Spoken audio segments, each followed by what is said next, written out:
Pada suatu waktu, Abu Nawas bersama beberapa orang temannya sedang duduk bercerita. Setelah mereka selesai mengikuti sembahyang jamaah maghrib, mereka bercerita tentang kehidupan keagamaan.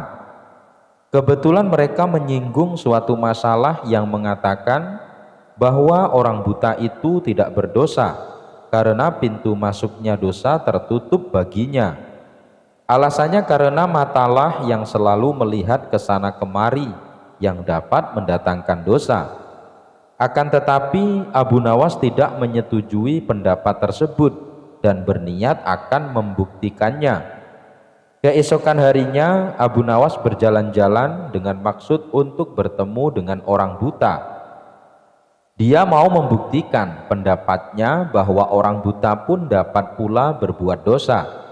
Ia menyiapkan pundi-pundi dan mengisinya dengan uang ringgit. Tidak beberapa lama Abu Nawas berjalan, ia benar-benar menemukan orang buta. Abu Nawas memperhatikan gerak-gerik orang buta itu yang sedang berjalan dengan tongkatnya. Kemudian ia berpura-pura pula menjadi orang buta sambil membawa tongkat.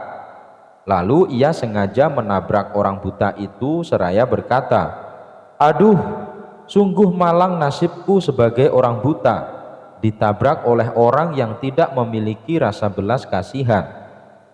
Orang buta itu heran mendengar keluhan orang yang ditabraknya, lalu berkata, "Maaf, saya juga orang buta. Saya tidak dapat melihat dan hanya dapat berjalan dengan bantuan tongkat ini. Sekali lagi mohon maaf, karena sungguh-sungguh saya tak sengaja."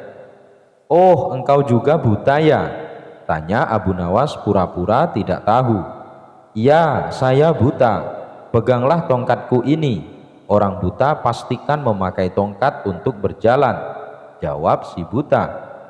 Disuruhlah Abu Nawas memegang tongkatnya. Begitu pula sebaliknya, si buta juga meraba tongkat Abu Nawas untuk membuktikan bahwa mereka adalah orang-orang yang buta. Akhirnya Abu Nawas berkata, "Kalau begitu kita senasib. Saudara, bagaimana kalau kita mencari rezeki bersama-sama?" Orang buta itu pun menyetujui ajakan Abu Nawas. Maka mereka berjalan bersama-sama dan orang buta itu yakin bahwa orang yang ditabraknya itu juga orang buta yang senasib dengan dia. Keduanya saling memaafkan dan terus berjalan bersama mencari rezeki. Di tengah perjalanan, Abu Nawas berpura-pura mau kencing dan meminta tolong kepada si buta agar pundi-pundinya yang penuh berisi uang dipegangkan dahulu baik-baik. Sementara Abu Nawas pura-pura kencing, ia terus memperhatikan tingkah laku si buta. Kemudian si buta meraba-raba pundi-pundi itu dan hatinya mulai tergoda untuk memiliki isinya. "Wah, pundi-pundi ini banyak sekali isinya. Lebih baik aku mengambilnya lalu pergi. Pasti ia tak dapat mencariku, karena ia juga buta," pikir si buta tersenyum. Ia lalu meninggalkan Abu Nawas dan mencari tempat persembunyian agar si Abu Nawas tidak dapat menemukannya. Dalam situasi demikian, Abu Nawas berpura-pura mencari si buta dan meminta pertolongan kepada Tuhan. "Ya Tuhan, malang benar nasibku. Tadi saya ditabrak orang, sekarang uang saya yang dilarikan orang. Sial benar aku. Ya Tuhan, semoga orang yang mengambil uang saya terkena lemparan batu ini, tepat pada tulang keringnya, biar tahu rasa dia." Setelah itu, dengan jitu Abu Nawas melempari si buta dan persis kena tulang keringnya. "Aduh, aku kena," gumam si buta meringis kesakitan. Hal ini membuat si buta kelabakan. Ia segera beranjak mencari lagi tempat persembunyian untuk menghindari Abu Nawas.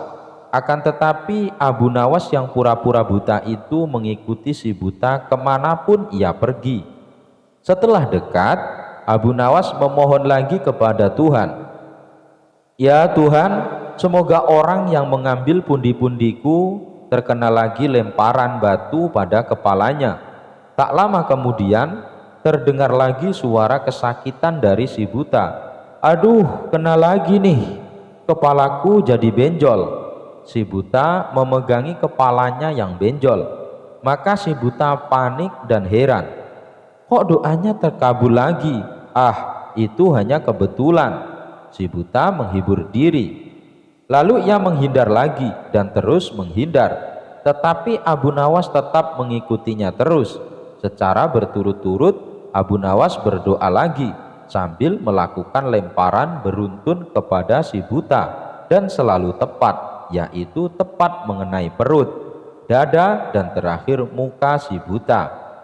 Setelah terkena lemparan beruntun, si buta berpikir, mengapa semua sasaran yang akan dilempar selalu tepat mengenainya? Difikirnya lagi hingga berkerut keningnya. Si buta makin heran. Ia curiga. Tak lama kemudian barulah si buta menyadari bahwa temannya itu Abu Nawas mempermainkannya. Antara marah dan was-was, si buta berkata, "Kalau begitu saudara tidak buta, saudara hanya mempermainkan saya. Ambillah kembali pundi-pundimu ini." Akhirnya si buta menyerahkan pundi-pundi itu kepada Abu Nawas dengan penuh kesedihan dan penyesalan terhadap nasibnya. Abu Nawas sendiri pulang sambil tersenyum kegelian. Ia puas karena dapat membuktikan bahwa orang buta dapat juga berbuat dosa.